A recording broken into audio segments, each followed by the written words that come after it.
I have been at hundreds of rehearsals with band members and people playing for me and people I've hired and people who have been a consistent band with me for a while. And one of the things that I have always really tried to pride myself on is showing up to rehearsal on time, being well prepared, and I want to go over a couple of the things that I have learned in my experience from being an artist, from having band members come to rehearsals, from having band members at shows, and just some of the things that I've learned that can help you do a really great job and be the most successful artist you can be with your band, creating a really great family environment, and being really respected by the musicians that are playing with you. Gaining the respect of our fellow musicians, especially the ones that are in our band, the ones that are taking their time out of their day to play for us, rehearse with us, it's really, really imperative that you become a highly respected leader of their group. The reason I want to talk to you about this today is because I've actually had several questions from people over the last couple of weeks asking me about what it's like to actually hold rehearsals, be the leader of a band in a concert setting, and really just how you can organize all of the pieces that come along with being an artist and having musicians support you. Let's start at the beginning. If you're looking for band members, I recently did a video on that and I'll have it linked above. I talk about how you can find them, how you can reach out to them, and I definitely encourage you to check out that video.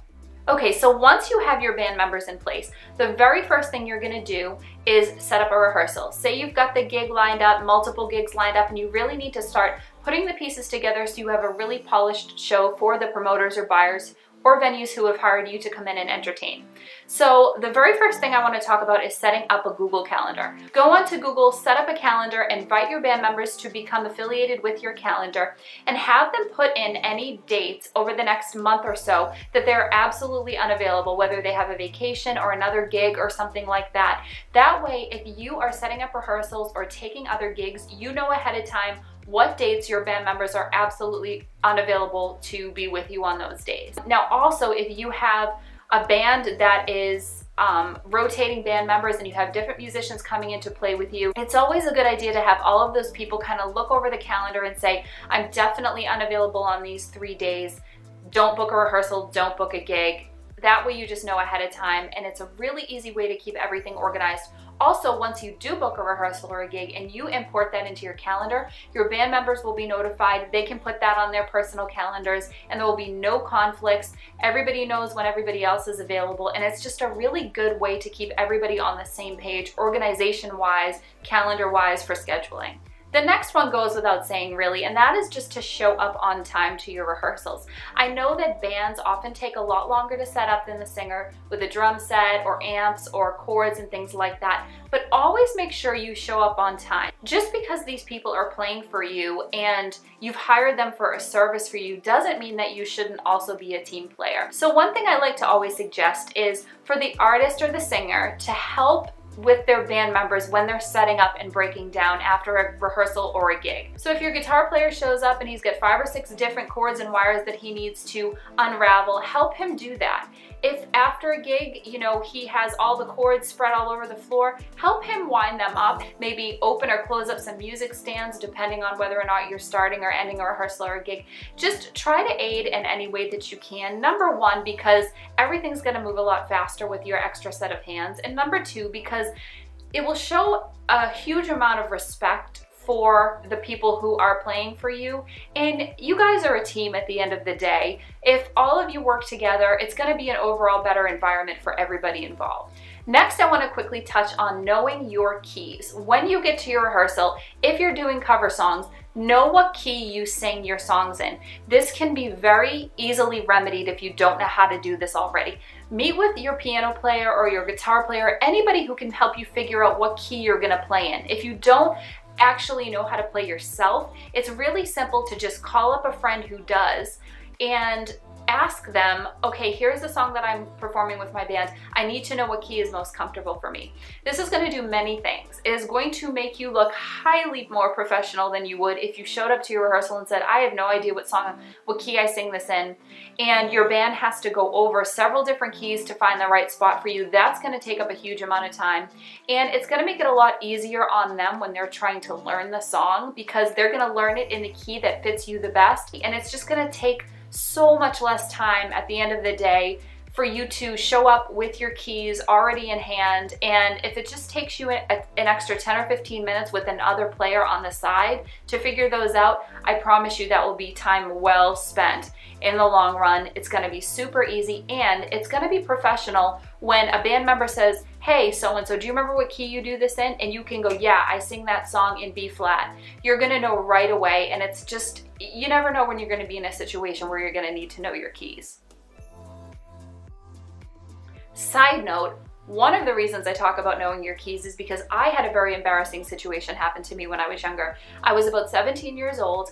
I was on stage with Wynonna Judd, who is one of my all-time favorite singers of my life. She was one of my biggest heroes, still is. I was lucky enough to be put in a position where she invited me on stage to do a song with her. And when I got onto the stage, she said to me, what key do you do that song in? And I did not know the answer. And I looked completely stupid to her and her band. I looked very unprofessional, and I looked really green. And so I made it my life's mission to never forget what key I sang a song in. So she told me to just start singing and her band members would find it. Well, I was incredibly nervous. So I just started singing in a key I thought was correct. It ended up not being the right key. The band ended up picking it up, playing the song for me in the wrong key, the key that I started singing in. And it wasn't the best performance I could have given. If I had just known what key I did the song in, told her band, it would have been an overall better experience professionally and for me talent-wise. So definitely learn what keys you sing your songs in. I promise you that will not be a waste of time on your part. Speaking of keys, I also want to talk quickly about charts. If you don't have charts written out for all of your songs, I encourage you to either hire somebody to do this for you or see if you can pay one of your band members a little bit extra, maybe on the next gig, or throw them a little money up front to help you chart out the songs for your gig. The reason I say this is because you never know when you're going to have a band member fall out of a gig.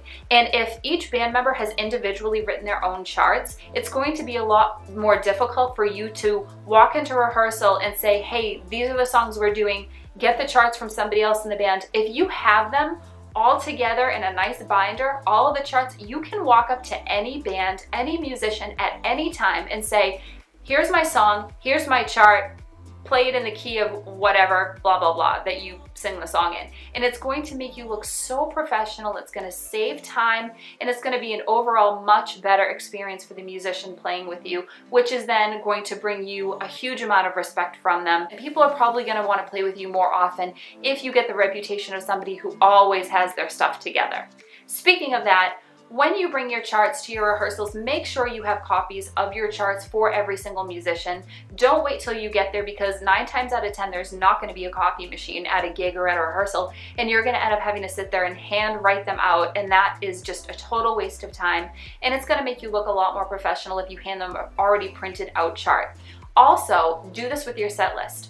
Whether you have a rehearsal or a show, show up with a set list. If it's a rehearsal, it doesn't have to be the same set list you're gonna do exactly all the way through on your gig. If you know that ahead of time, that's a bonus. But if not, just have a list of songs written out so that you can jump from one song to the next during your rehearsal. Everything will run smoothly. You won't forget to go over a song, and everything will just be much more organized.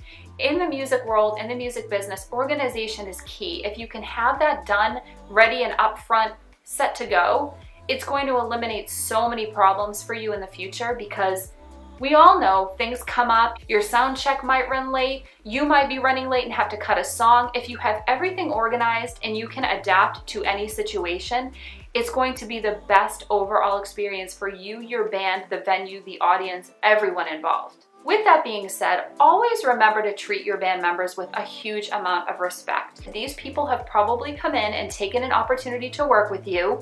You're probably paying them for the gig or the rehearsal or whatever, but treat them as if it was a group experience. It's going to be so much better for you to be on stage with people who really have respect for you.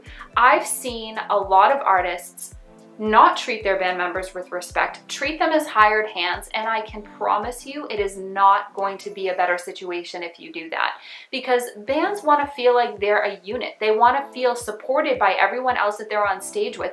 And if they really have a lot of respect for you and they really care about your music and your gig, they're gonna do their best to enhance your overall brand, your performance, you as an artist. They're gonna lift you up and make you look better. So just do your best to have total respect for them, treat them well on gigs, make sure they have water, make sure they're comfortable backstage. After all, it's your name, it's your band on the line. So you wanna have a great experience for everybody involved, and I promise it won't be a mistake if you do all the little tips and tricks that I've told you to do in this video to help keep everything organized. That's all for today, guys. If you have any other questions about being a band leader, helping your band members, anything really that has to do with forming a band or being in a band, leave me a question or a concern in the comments below, and I will do my very best to help answer those questions for you.